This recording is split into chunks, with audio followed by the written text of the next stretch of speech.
We all know nothing beats the energy of playing live roulette in a casino. But playing roulette online sure does have its perks.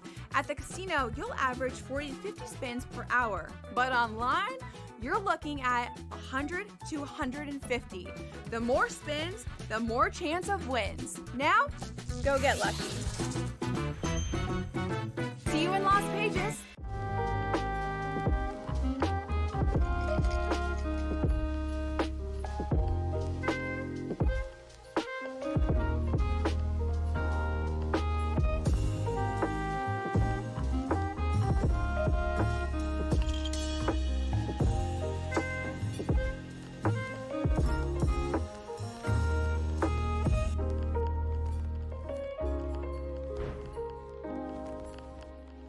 The game is on.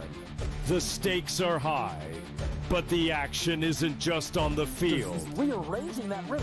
Get it inside! SportsGrid's in-game live.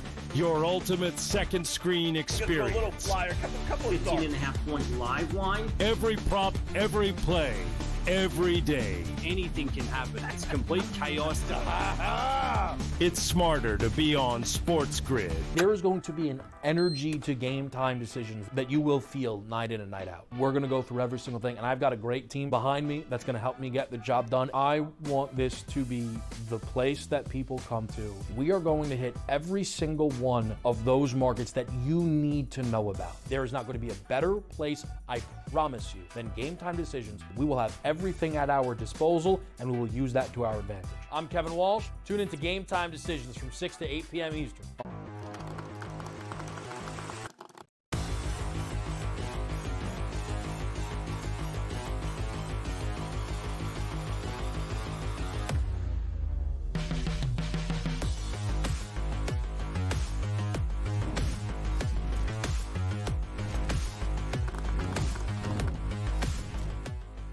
Hey, what's up, everybody, and welcome in. This is FST. It's Fantasy Sports Today. My name is Matt Stryker. His name is Joe Pisapia, the one and only. And this is the place, but only for those that wish to dominate. Whether it be season-long fantasy, DFS, straight-up wagering, whatever it is, we've got you covered. Quick reminder, at SportsGrid TV. Those are our social media handles. Do yourself a favor and double check that you're following along. We're going to be talking so much here, baseball and football. It all lives there at your convenience. Let me bring in the man, the one and only Joe Pisapia.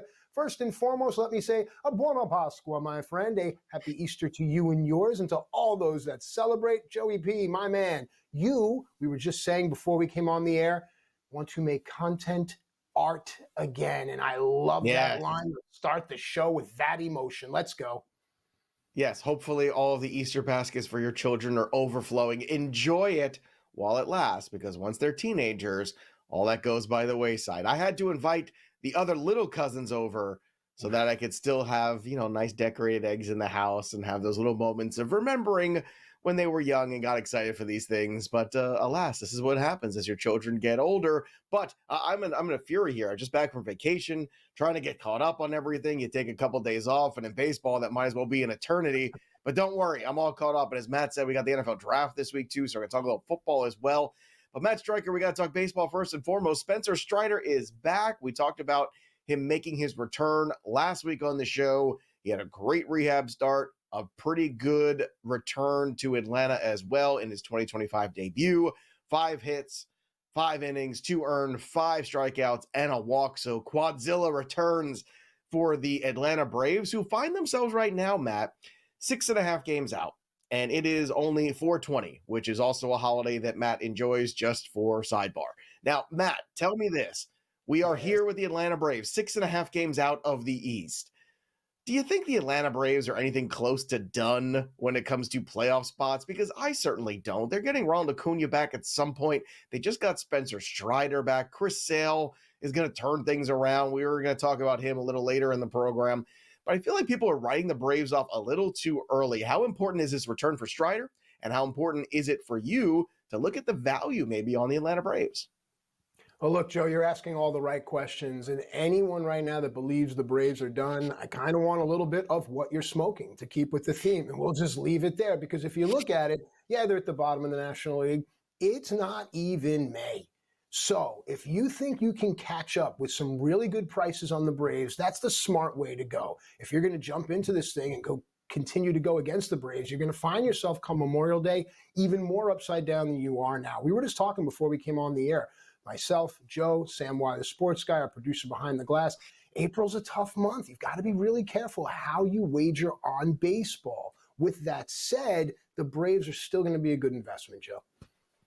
Yeah, it's starting to look like it's time for the Athletics to invest in the future, too, because as you see, Nick Kurtz, who has kind of been the guy every week we talk about, he still has not been called up yet. I want to emphasize yet because I feel like it's only a matter of time. But Nick Kurtz is the future at first base, a better defender than Tyler Soderstrom, who keeps hitting home runs at an incredible electric pace. But things to notice and pay attention to. Brent Rooker has been playing the outfield more this week, which seems to be getting him more comfortable, which means that Soderstrom can DH. He can catch a little bit. Who knows? He was taking some ground balls at third base earlier this week, too. So maybe some flexibility there. But I think it's only a matter of time before we get Kurtz. So keep an eye on Brent Rooker's outfield games played in the days ahead. If that trend continues, we might see Nick Kurtz sooner than later. And that is a guy still available in about 40 to 50% of leagues. And you got to pick him up and get ahead of the curve. We've been trying for weeks to get you to do this. I don't know what you're waiting for. Brandon Woodruff continues his rehab. That's good news for the Milwaukee Brewers. Now, the Brewers currently are sitting at 500, 11-10, but the Chicago Cubs ahead of them at 14-9 did lose Justin Steele for the year. That is a huge blow to this rotation. The Cubs could ill afford to lose three pieces on that team: Kyle Tucker, Shota Imanaga, and Justin Steele. I don't think they have the depth inside the system in that rotation to take that job over. So now it becomes looking for outside help. And right now, that's not going to be available for quite a while. So it'll be fascinating to see what the Cubs do. But in the meantime, Brandon Woodruff is also a player that if he can return to form, we're not talking about a secondary tag. We're talking about an ace. This is not like a number 3, 4 back of the rotation starter. So Brandon Woodruff did not pitch last year. We understand there was a big injury. We're waiting for him to return. So far, the rehab starts are encouraging. We'll see what he does this week. If it's another good rehab start this week, we could actually get him activated before the month of May, which would be great. That's right on schedule. So I don't know if you have any shares of Woodruff. I have a couple that I've stashed because, sometimes when guys are working their way back from injury, they're floating around that waiver wire or they're floating late in drafts, and you could just stash them on that IL spot and add somebody else early in the season. And that's what I did. I'm curious, have you made any investments, Matt, in Brandon Woodruff this season? Well, it was my pursuit of Brandon Woodruff that should be the topic of conversation here. I missed out in most places, hoping that I could still swing something, was offering some early trades. Yes, I'm one of those guys that will send you a trade in April. I just like looking at my teams sometimes. But with that said, what I like about Woodruff, especially a pitcher like this returning from injuries, a lot of times we look into their pitch mix and what they choose to throw post-injury. Now, sometimes they come back and they're still throwing their same mix. But if a guy has to make some type of modification, that's something to look at because it's going to take the league some time to adjust to that modification because there aren't any analytics for it because he's just started to introduce it into his repertoire. That, to me, is one of the detriments of analytics, whereas a guy can just recognize, oh, that's a slider. I know he doesn't normally, I wasn't sitting that, but there that is. So that's something to keep an eye on. I really like what Woodruff brings to that staff and to that team overall. And we talked about it before the season starts. We still like the Brewers. Yeah, we definitely like the Brewers. There's value on the Brewers. We're going to talk about them and the Braves a little bit more, too. Speaking of pitchers, too, Grayson Rodriguez is going to get an MRI on the shoulder. So hold your breath, everybody. And going into the season, it did not look good to start. I'm going to do my best this week. Last week, I was very negative about the Baltimore rotation. I was in my feelings last week. I'm going to try my best to not upset all the Baltimore fans. But look, when you remove a guy like Rodriguez from this rotation, right, and Corbin Burns year over year, you saw those stats just now that flashed on the board. We're talking about 20 starts, 130 strikeouts last year, and injury concerns. And that's why it was so important to maintain a veteran frontline presence like a Corbin Burns out there. And if you couldn't re-sign him, then you needed to go out and move some of the draft capital that you have there, and not draft capital, I'm talking NFL draft already, move some of the prospect capital that you have already. And they failed to do that. Why they weren't the front runners for the Garrett Crochet race and then allowed him to end up in Boston, I'll never know. You saw Jacob Young, 26 years old, make his major league debut yesterday. It was a rough one for him. He gave up 3 runs in 4 innings. In AAA this year, 16 innings pitched, 13 hits for him, a .91 ERA, a 2.76 ERA, a .91 WHIP. So a guy that, maybe he can be a contributor, perhaps. I'm not going to take too much out of that first start yesterday, but at the same time, Matt, the Baltimore Orioles continue to be in trouble, and if you're holding your breath in fantasy for Grayson Rodriguez, then I think you're going to pass out. So don't do it. Look for options. Try to figure it out. I think the big story yesterday, too, is Mike Trout, who hit 2 home runs. Now that total is getting really high. We talked about, before Mike Trout's batting average lagging behind. That's starting to pick up steam a little bit, too. Last year, the batting average also lagged behind. So I think here's the big question I have. Is it time to trade Mike Trout? And can you trade Mike Trout if you have him? Good question. First, you have to try to assess the age of the managers in your league. What level of baseball fandom are they? Who's gold to them? Secondly, in a couple of weeks, it'll be another holiday. It'll be May the 4th, right? For all the Star Wars fans, May the 4th be with you. There's also a point where you go, it's a trap. Mike Trout is a trap. Yeah. The Angels are a trap. Please be careful. Joe? Yeah, here we go. Last year, 29 games, 10 homers, 220 batting average. This year, we're at 20 games. And right now, he is sitting at 8 homers. Last year, 10 homers. The batting average, 189. Mike Trout, a lot of discussion on him and many other players when we return. FST just getting started. We'll be right back right after this.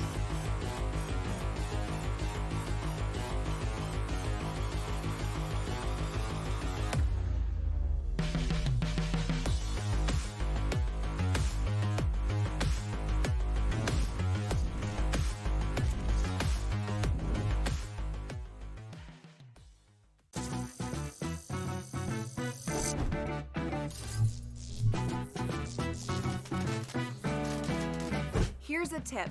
Some machines and online games have higher average payouts than others. Want to try to maximize your odds? Well, do some research online to find games which have the highest RTP or return to player percentage. So now, go get lucky. See you in Las Vegas. Let's get lucky. The 2 guys that can do it all. Too much electricity this morning. This is a good time. We're having a lot of fun. I had to do a triple take. Ka-ching! Why? Because of parity. I didn't mean to offend. Yeah, it's not going to happen. Load management is a dirty word. Let him rip. You know what? Circumstances provide the results. What? How do you do this one? Oh, Donnie, you got such a good show there. A network that is booming. The Early Line, only on SportsGrid. They're so close that we're barely going to be getting any value on the plus side of things. I think there's a little bit of value on the Blue Jays today, but it's an awesome division. Like, I don't want to see teams running away and be up by 12 games in first place. We want to see teams constantly battling for first place. They hit a team total. I love that. So as many times as we get bad beats, you do get the same amount of good beats, typically in your direction, if you wait long enough. Pro Baseball today, only on SportsGrid. The game is on. The stakes are high, but the action isn't just on the field. He's rearranging that riff. Get it inside! SportsGrid's in-game live. Your ultimate second screen experience. Just a little flyer, couple 18.5-point live line. Every prop, every play, every day. Anything can happen. That's complete chaos. It's smarter to be on SportsGrid.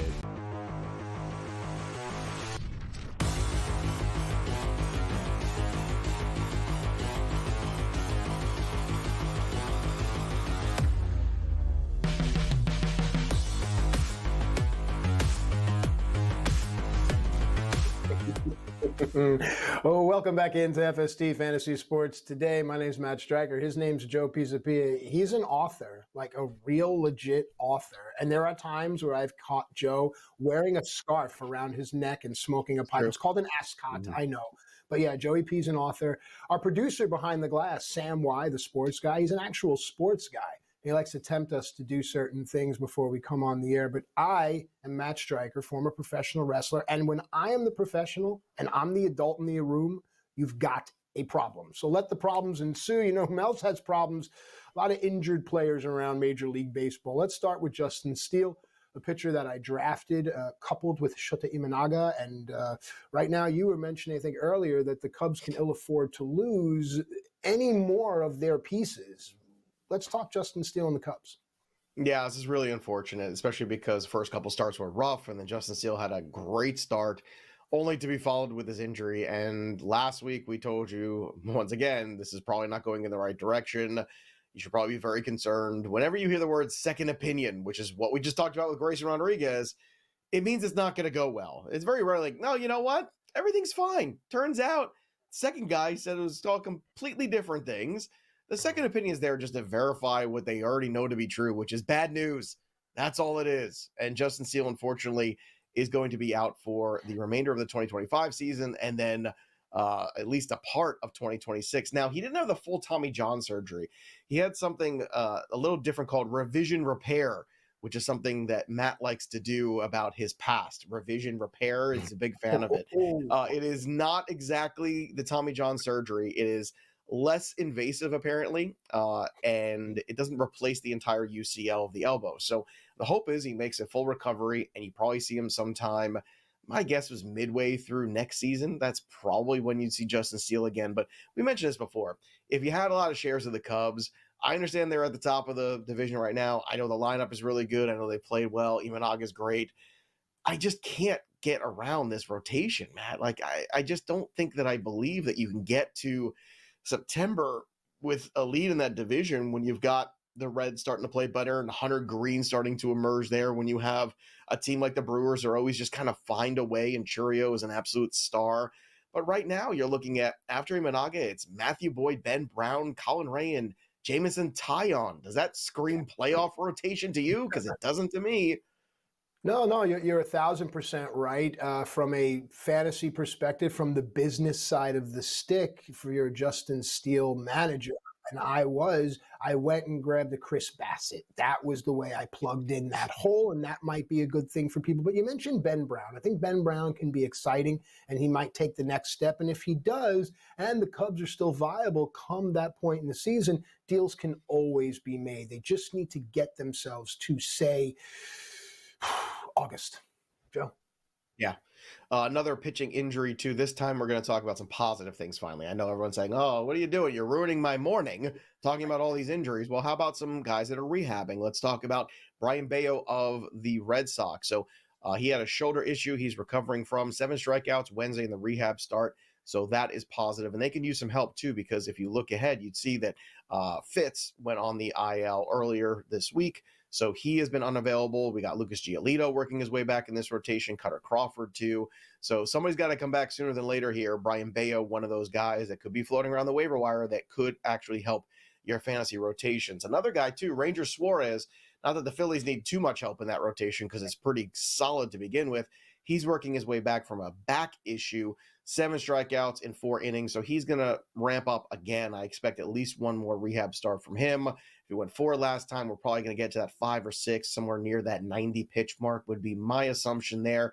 So that's a good sign also for the Philadelphia Phillies. And then Yuri Perez, this is the one that really interests me, Matt, because the timetable for Perez, originally we were talking, sometime maybe late July. Now, the new timetable we've been given, because things have gone so well for him, again, young player, dominant last year when he had the opportunity before the elbow injury struck, he is 1 month away from a rehab assignment. So if we're going to do the math now, we're looking at, it's the 20th of April.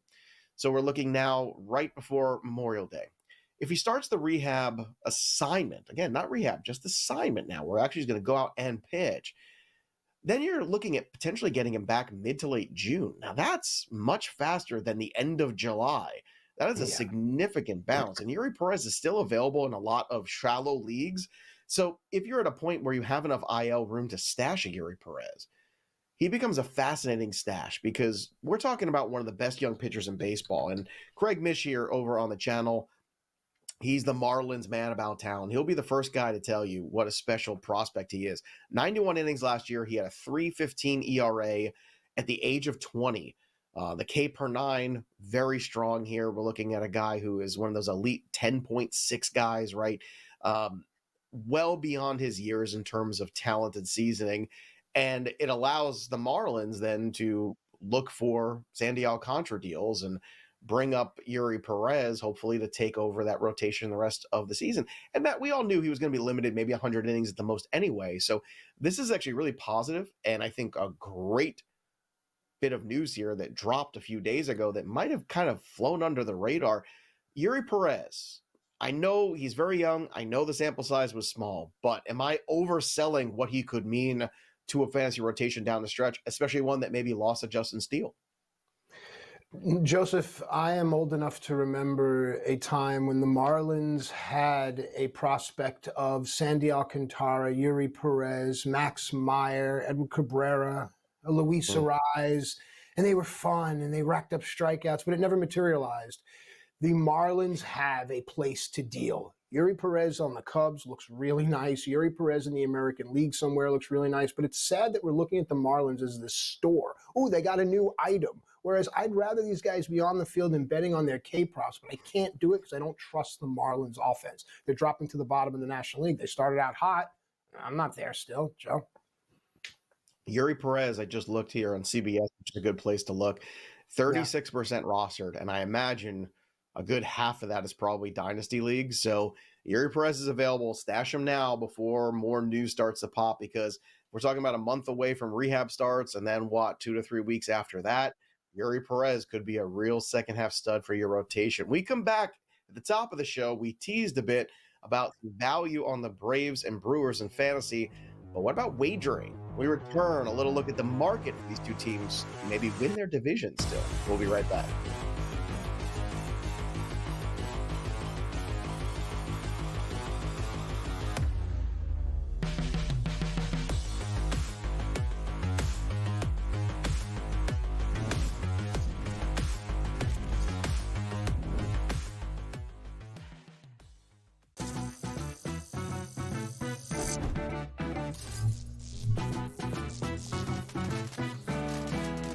Here's a tip.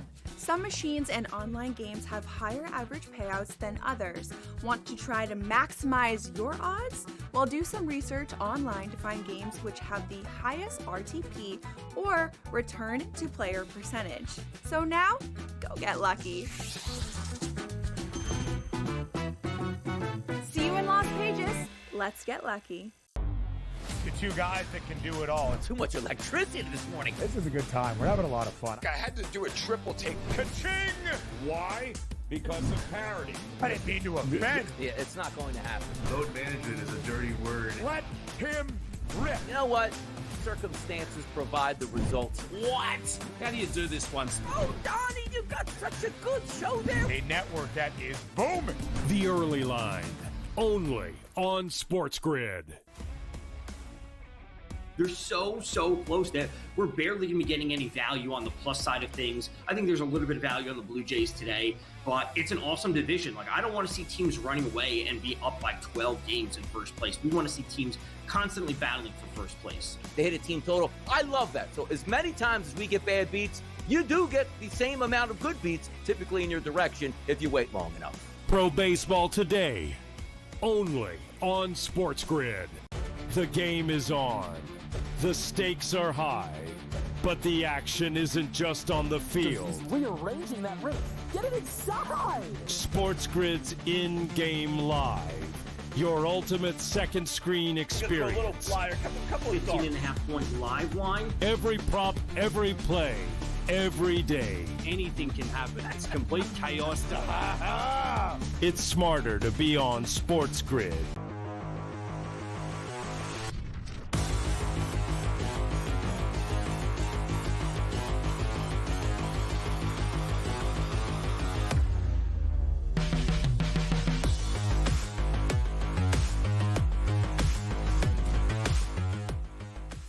All right, welcome back into FST Fantasy Sports Today. Matt Stryker and Joe Pisapia in unity with all the hosts here at the network. We'd like to publicly praise our producers and our TDs. They are the ones that make us go. Tip of the cap, golf clap all around to all the hardworking people behind the scenes at SportsGrid.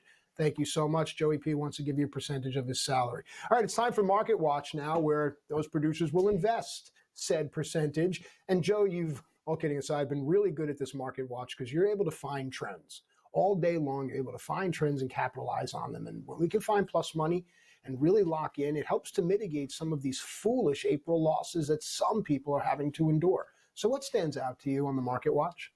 Well, always pace yourselves. It's April. In the immortal words of Lou Brown, we got 162 of these things to go, right? It's a long season of Major League Baseball. So don't believe everything you see in April, because typically by the time you get to August, it's a distant memory. And I look, as somebody who was already in on the Brewers anyway this year and had some shares of the Cubs too, so I was kind of hedging a little bit in this division. Once this Justin Steele injury hit, that was it. So I doubled down on any investments that I had in the Milwaukee Brewers, and here's why. The Pirates don't have enough. The Pirates are a joke, all right? They've got Paul Skeens. They've got one of the best pitchers in baseball here, and they've refused to spend enough money around him. And you look at some other teams, they have spent money. They've gone out there. The Detroit Tigers spent money this offseason. Why couldn't the Pirates have done some of those things? They didn't. It's a choice, and that's why they're in last place. The St. Louis Cardinals are terrible, and Sonny Gray is probably going to get traded. He's a veteran pitcher. They're in a retool, rebuild sort of mode right now in St. Louis, which leaves us three teams, one of which just lost arguably the best pitcher in their rotation in Justin Steele. Maybe it's Imanaga, maybe it's Steele. We could have that debate. Then the Cincinnati Reds, a pretty green team. But Hunter Green has been great, and Lodolo's been terrific. They have a veteran manager, and they're dangerous, but they're still a little young, which brings us back to the Brewers, who are sitting at 500. And what the Brewers have that no other team in this division has is depth of rotation. You need 10 starters in this league to be competitive over 162 games. And when you start to look at this rotation, they have Freddie Peralta at the top. They have a veteran in Jose Quintana, right, who pitched very well for the Mets last year. Hopefully health-wise is able to stabilize. Eventually, they will have Nestor Cortez coming back, right? They have Aaron Savali. They have Aaron Ashby. They have DL Hall still in this realm. They have Tobias Myers working his way back and Brendan Woodruff. Mm-hmm. So all of a sudden, Peralta, Woodruff, Myers, right? We talked about Logan Henderson potentially being an asset. He got called up just 2 days later. He hasn't made his debut yet. We'll see. I know they acquired Quinn Priester. Priester is not somebody I'm super excited about, but again, it comes back to depth. You're going to inevitably have injuries. It's something the Mets have as well, which makes them very dangerous, because when you inevitably have those injuries to that rotation, what are you replacing it with? And that's the problem. That's the conundrum that the Cubs are facing currently. And I don't think they have an answer for it, whereas the Milwaukee Brewers do. Now, offensively, they got to put things together a little bit. Contreras has turned things around. Churrio's brilliant. The rest of the bats, I think, will figure it out. But, Matt, you look at the value, plus 290 on the Brewers right now to win this division. I can't say no to it. Yeah, no, I'm with you, especially on the pitching. But if you look at something like run differential and you look at a team like the Cubs sitting at a plus 42, and then you look at a team like the Reds sitting at plus 10, then Milwaukee comes in and they're nearly even. They're at minus 2. I know it's only April, but run production is going to matter to get to the postseason. Another team we want to talk about, the Atlanta Braves. If you look at their run differential, yeah, it's been bad. They're minus 14. But again, it's still just April. They have to get themselves to the postseason. You think there's value there. I agree as well. I think the Braves have a more potent offense to get there than, say, the Brewers do. Let's talk. Yeah, there's still plenty of time for them to get back in this thing, right? There's still plenty of time for them to even win this division. The number right now is plus 320 for a team that has Sale, Schwellenbach, and Strider. You're telling me if those three pitchers are healthy and making starts the rest of the year that it's not going to be great? Of course it's going to be. But even if you're just looking at them to potentially just make the playoffs, what a dangerous team they become in the playoffs, because they are throwing those three starting pitchers at you. That is tough in a short series to get around. You get eventually Ronald Acuna back. I know Michael Harris has struggled. I know Albie's got off to a slow start. Riley's been up and down a little bit, but this is a really talented roster. I'm not going to write off the Braves in April. A lot of people are. I think it's foolish to do so. So don't be stupid. Don't write off the Braves.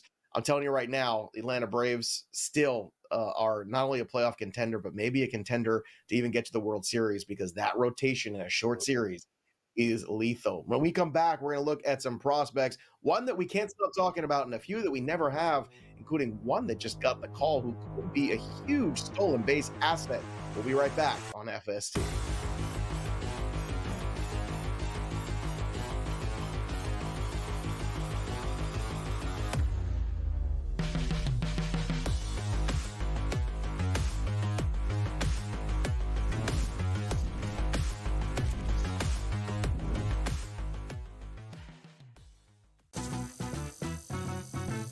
Sports. Here's a tip.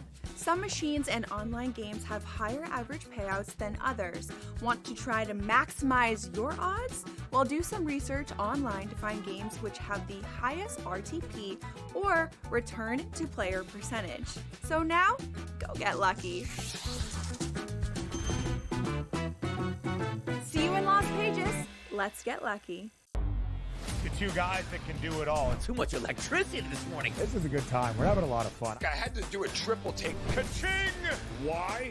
Because of parity. I didn't mean to offend. Yeah, it's not going to happen. Load management is a dirty word. Let him rip. You know what? Circumstances provide the results. What? How do you do this one? Oh, Donnie, you got such a good show there. A network that is booming. The Early Line, only on SportsGrid. They're so close that we're barely going to be getting any value on the plus side of things. I think there's a little bit of value on the Blue Jays today, but it's an awesome division. Like, I don't want to see teams running away and be up by 12 games in first place. We want to see teams constantly battling for first place. They hit a team total. I love that. So as many times as we get bad beats, you do get the same amount of good beats, typically in your direction, if you wait long enough. Pro Baseball today, only on SportsGrid. The game is on. The stakes are high, but the action isn't just on the field. Rearranging that roof.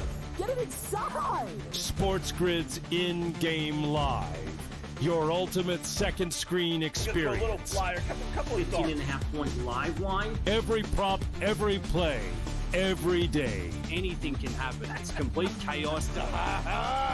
It's smarter to be on SportsGrid.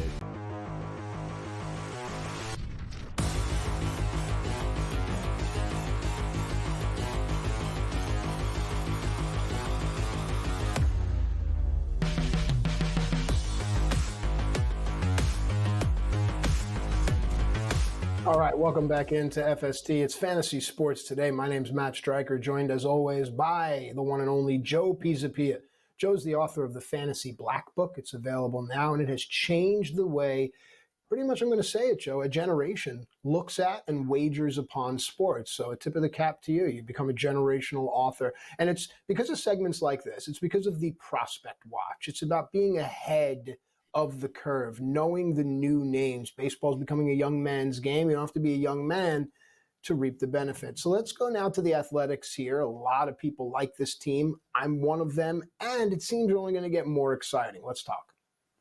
Yeah, look, I know everyone's sick of us talking about Nick Kurtz, but you know what? Nick Kurtz just keeps hitting home runs. He's got 7 now through Friday's games, 16 games he's played, 22 RBI. He's got an OPS of 1134, and he's a superior defender at first base too, to what they have in Soderstrom. And the problem is Soderstrom has been fantastic, and I'm not trying to knock him, but I know that the Athletics want to be careful. I understand he was just drafted last year, but sometimes some of these kids are just ready, and it looks like Nick Kurtz is just a guy that's just ready. He is ready to rock and roll, and the Athletics, I still think in an American League, and we were just talking about this in the break, that I think is a little weak overall. Why not the Athletics? Why can't they bludgeon teams to death in that ballpark? Why can't they just score 8 runs a game and get enough pitching to get by? I think you can. I think it's really possible. Now, I don't think you can get to a World Series that way, but you might be able to get to the playoffs that way, especially when you consider the rest of this division. You know, the inconsistencies of that Seattle lineup continue to rear its ugly head. I don't know if any of us really believe in the Angels necessarily, so why not the Athletics? Right. And I think the Athletics should be aggressive. I think it's a really interesting time as they are transitioning out of Oakland and eventually into Las Vegas, that they have some ready-made stars that they can really sell here to the new market. And I think Kurtz could be one of those guys. He is still available in 40% of leagues on CBS. That's, again, stunning when you consider how many dynasty leagues are over there. So in a lot of redraft, he's still floating around.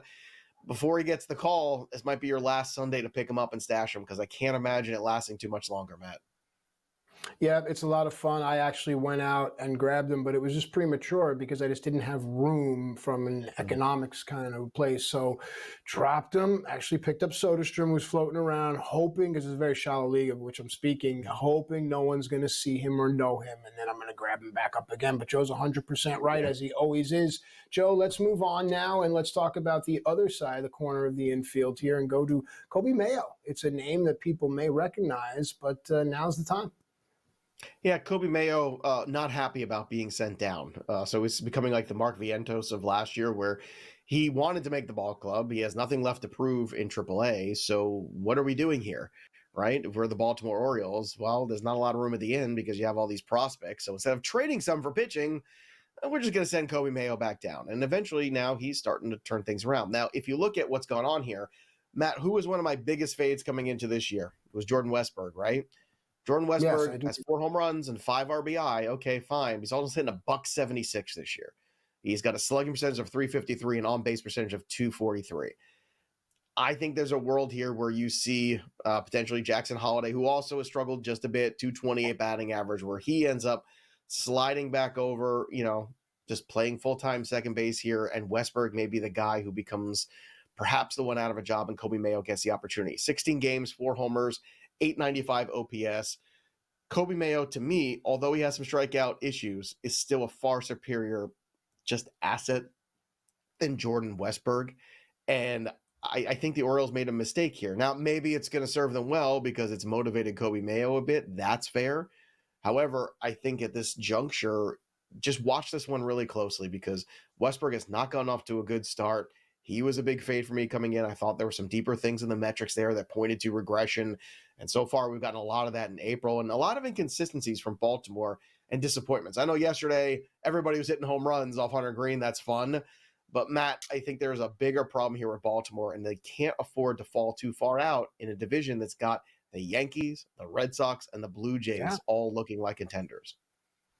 Joe, you're Joe Angelos right now, and I'm Miami, and I call you, and I want Jordan Westburg, and I won't give you Sandy Alcantara. Are you trying to go Yuri Perez? Would you do a deal, something Max Meyer? Would you do some kind of deal? I mean, there is a history, too, there between the two clubs. Yeah, see, the thing is, knowing the Marlins, they're going to want Perez and Meyer because they are more controllable and young. So you're going to have to not sell for Sandy Alcantara. And I know he had a rough start this week. I don't really care.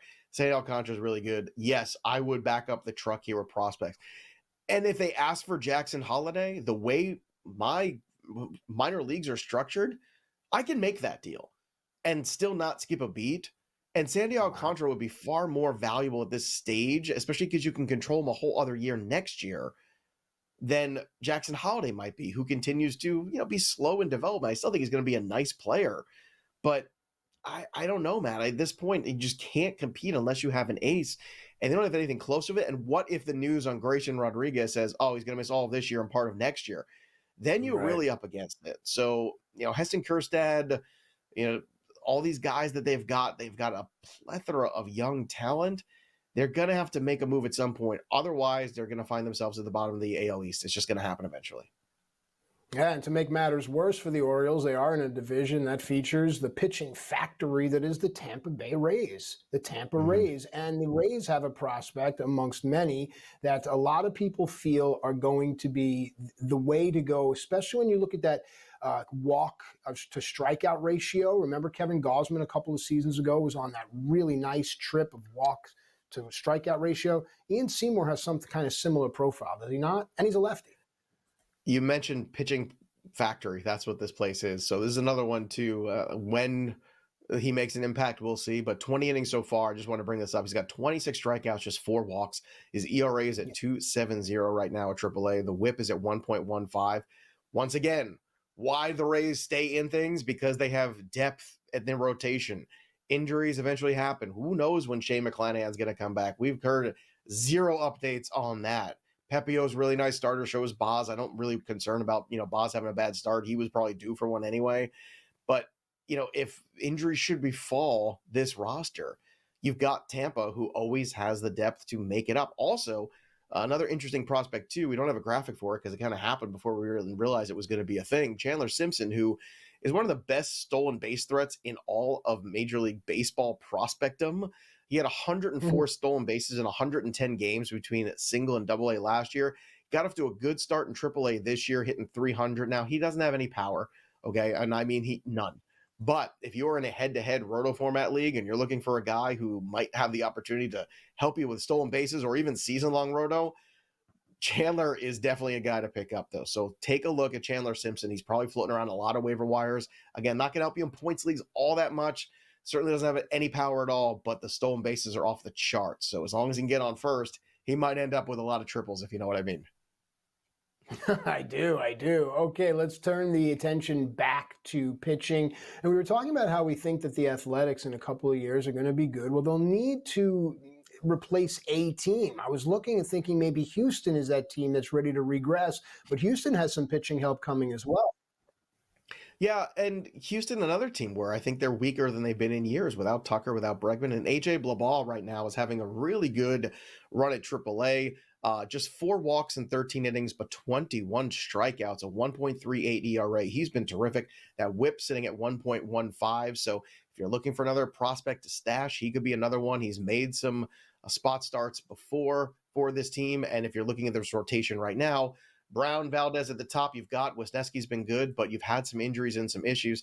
And the last guy, too, Austin Martin, who got off to a really good start, one of the best prospects in baseball for the Minnesota Twins. They need help on offense. Now, he's out with an injury right now, but pay attention. 31 at-bats, an OPS of 978, hitting over 400, small sample size, but Austin Martin is going to make an impact sooner than later for this Twins team because God knows they need some offense. We come back. We're going to dig into the stats on FSD.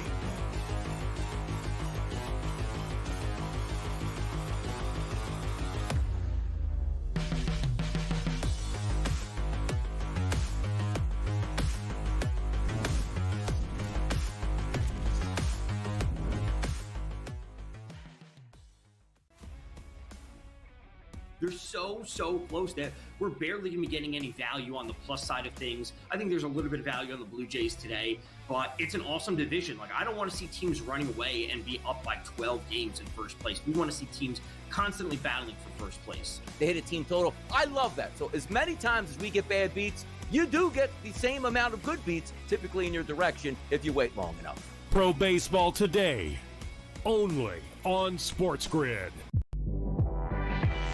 You're talking about going into next year, your 4th coach in 4 years. And if you think about it, they were 2-0 NBA Finals, and literally the whole organization just fell off.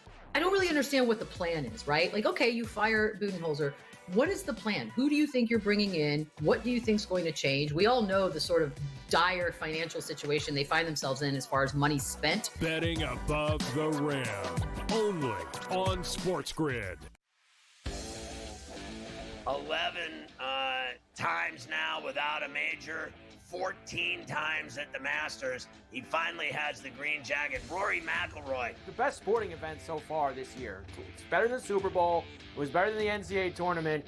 It had ups and downs. It had roller coaster rides. It had history, legacies. It had everything you could ever possibly want. Pharrell, Coast to Coast, only on SportsGrid. Two guys that can do it all. Too much electricity this morning. This is a good time. We're having a lot of fun. I had to do a triple take. Ka-ching! Why? Because of parity. I didn't mean to offend. Yeah, it's not going to happen. Load management is a dirty word. Let him rip. You know what? Circumstances provide the results. What? How do you do this once? Oh, Donnie, you got such a good show there. A network that is booming. The Early Line, only on SportsGrid.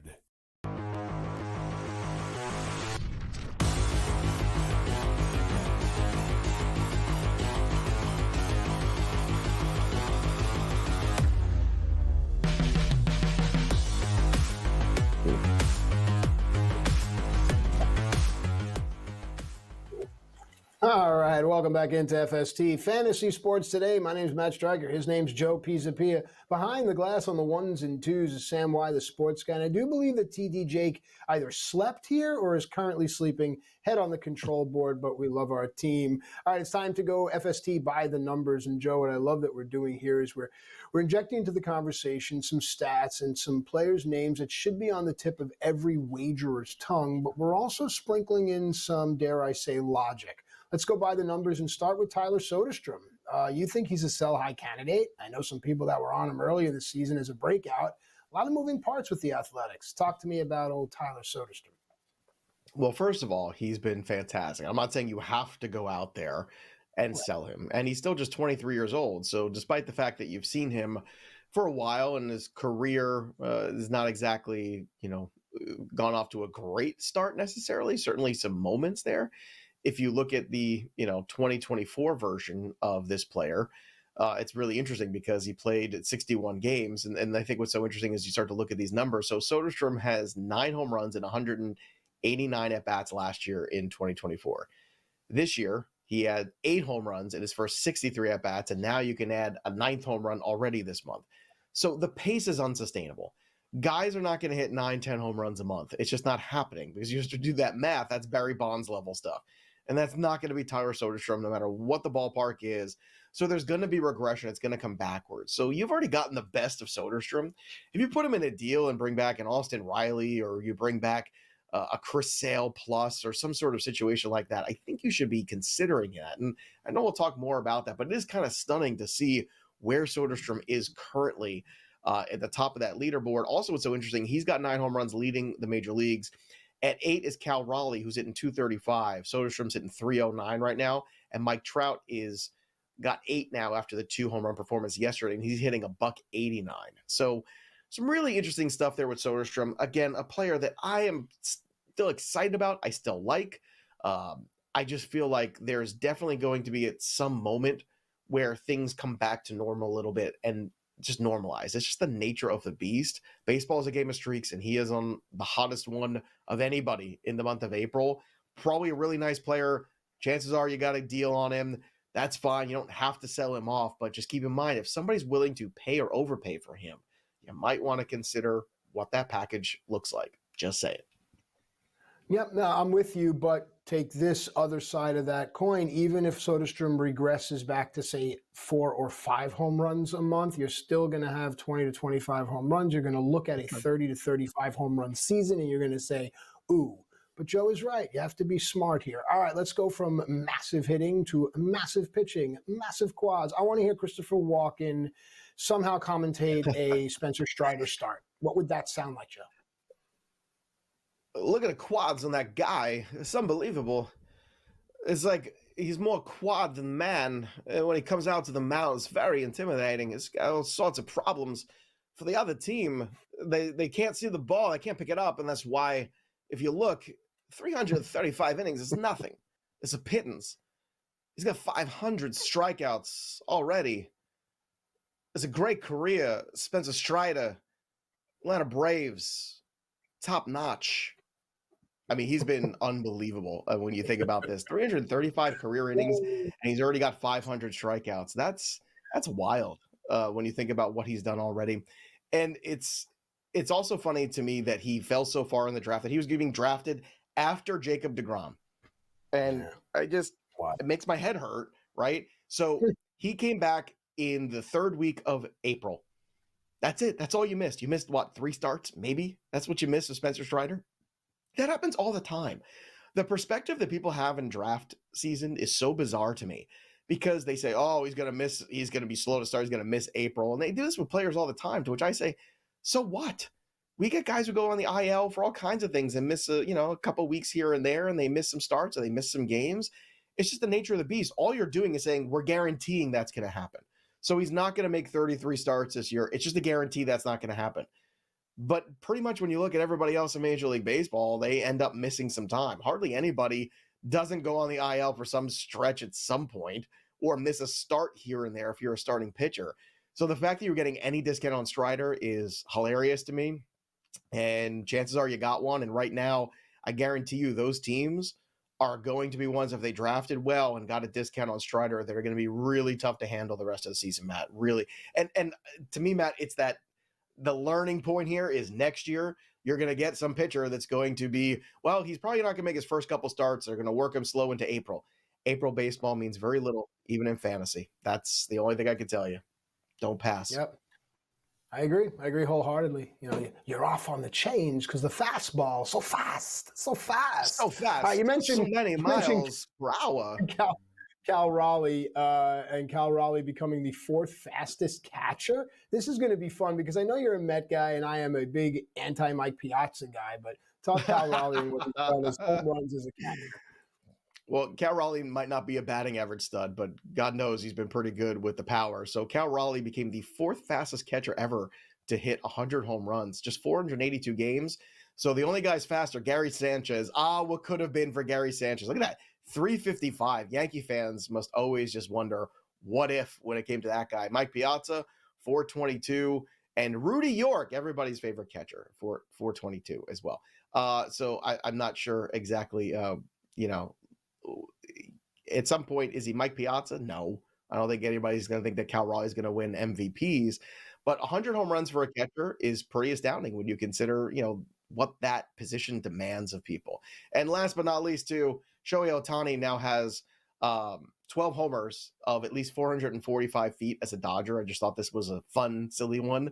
That's 2 more than any other Dodger player since the StatCast era. That goes back to 2015.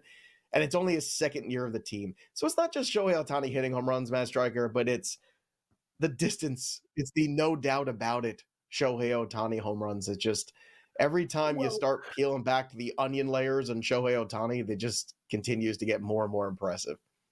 Well, take away everything and just look at that swing. It's a beautiful swing. You think Ken Griffey Jr., you think Barry Bonds. I mean, from that side of the plate, Ohtani's swing and the ball jumps off the bat. Yeah, you're right. It's a no-doubter, Joe. All right, we've done a lot of baseball. We're going to start to turn our attention to football here at the end of the hour because I got a stat for you in Deep Dive that's going to blow your mind about number 1 overall picks.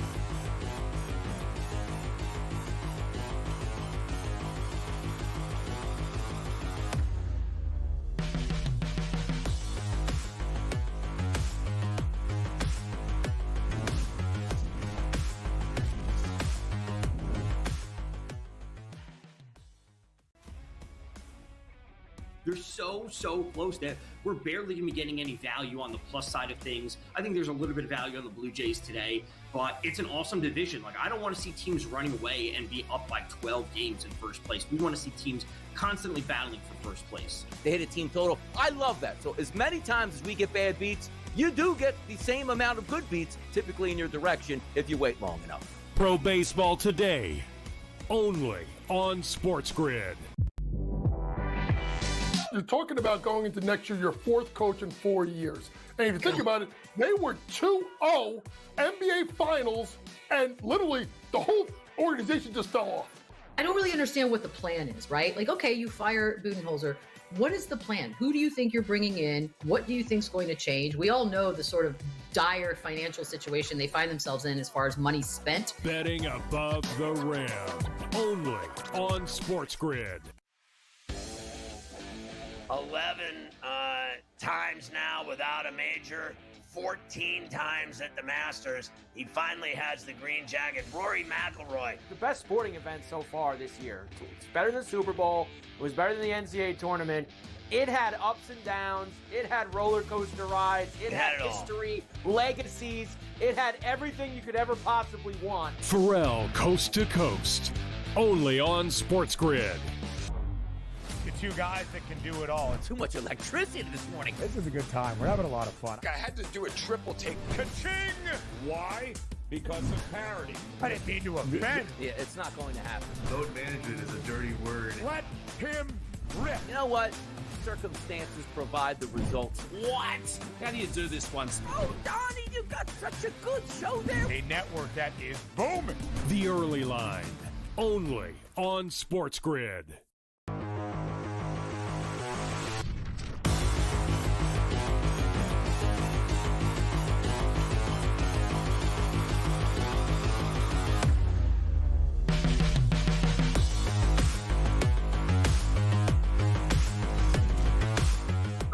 Oh, welcome back into FST Fantasy Sports Today. My name's Matt. His name's Joe.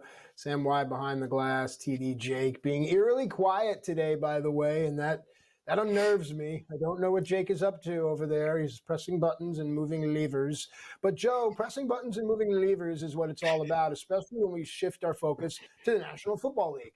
I had actually asked you before we came on the air if you could tell me a team that jumps to mind that seems to be pre-draft the most improved. And already we had conversations. There were 3 different teams, 2 from the same division. This is going to be really fun, but you have a great stat to whet our appetite for the NFL draft. What is it? Well, it's so fascinating, Matt, that every year you have an entire board when you have the number 1 overall pick. And it's fascinating how often they swing and miss as a NFL GM. And this is going back all the way to 1980. So this is 45 years, okay? 45 years. And people can say, well, the teams that pick at the top, they're not good organizations. That's why they're picking at the top in the first place. And that's fair. But even a blind squirrel finds a nut sometimes. And I just don't understand how we could possibly whiff this many times on number 1 overall picks and get it wrong. The Jamarcus Russells, the list goes on and on and on. But here's a fascinating one. You'd think that, well, you take the best player available, the best prospect in college football. It's easy to identify who that is. And I know a lot of quarterbacks get taken first too, and not all of them work out. But you'd think there'd be maybe some more Hall of Famers. Since 1980, there's only been, count this, 5 Hall of Famers selected number 1 overall. Those guys are John Elway in 1983, Bruce Smith in 1985. That's a pretty good pick right there, both of them. Ironically, John Elway selected by the Colts, too, never played for the Colts. We can get into that for a second, too. That's also kind of ironic and fun. Troy Aikman in 1989, Orlando Pace in 1997, and Peyton Manning just recently, 2001, just recently going in the Hall of Fame. But that's it, just 5. Now, just for perspective, 5 of 45, right? That's an 11% hit rate. 11%. When you have every single player on the board. Think about it in your fantasy drafts, Matt. How bad of a fantasy player you would be if every year you had the number 1 overall pick of the entire board and you only got it right about 10% of the time. I mean, it's just absolutely brutal, I feel like. So, if you start to look back at the failures of all of these years of the NFL draft to identify the best player in the draft, and far too often they try to fill a need, or they get caught up in the NFL combine or got caught up in some other talent or what this guy could be in projectability. Instead of just taking the best player on the board, I feel like you'd be better served just taking the best guy on the board. And clearly NFL GMs seem to have a problem doing that. No, I agree, but there's a few things to look at over the span of the 40, 45 years. One is the exclusivity of the Hall of Fame, especially in football, but in all sports, and how that's beginning to come, in my opinion, a bit diluted. We don't need to put someone in every year. I think that dilutes the company. Secondly, Hall of Fame is a great metric to use, but I'd like to know how many number 1s brought a championship to their organization. I think that's a bit more telling. And lastly, it says a lot about the Colts' overall thinking that they're able to grab Elway and Peyton Manning. Yeah, that's true. I mean, one of those things. Well, the interesting thing is that, the Eli Manning scenario actually happened with the same GM, right? Ernie Accorsi was the guy who was actually drafting and wanted to draft John Elway and thought eventually that would just all work out in his favor. And then it all went against him, and eventually he had no choice. He was in a rock and hard place and had to trade away John Elway. And then years later, he ended up being GM of the New York Giants when that same situation came on. He was the other end of it, where Eli Manning did not want to play for the Chargers. Eli Manning wanted to play for the Giants, and this time Ernie Accorsi was on the right end of that trade. So really interesting stuff. The full circle moments of the NFL draft, and that's why we watch. It's a fun spectacle. It's a great time, but it is crazy to think about. And the NFL Hall of Fame, much more diluted, I think we can agree, than the Baseball Hall of Fame. I know baseball's gotten that way a little bit over time, but still, every year there's a certain number that they put in there. You'd think you'd have more Hall of Famers, but I can go through the list of number 1 overall picks that did not work out, and it's kind of stunning when you think about it. Now, we're going to have a fresh slate, and hopefully this year, NFL GMs make better decisions. We come back, we're going to break down the quarterbacks, the running backs, wide receivers, the tight ends, the guys in fantasy that you care about, and give you an idea of where they might land, what that might mean for their fantasy stock. Now, it's not the greatest quarterback class ever, but these guys are probably still going to go super early and probably going to start sooner than they should. So we're going to talk about all of that in hour 2 when we come back. Don't go anywhere. We'll be right back after this.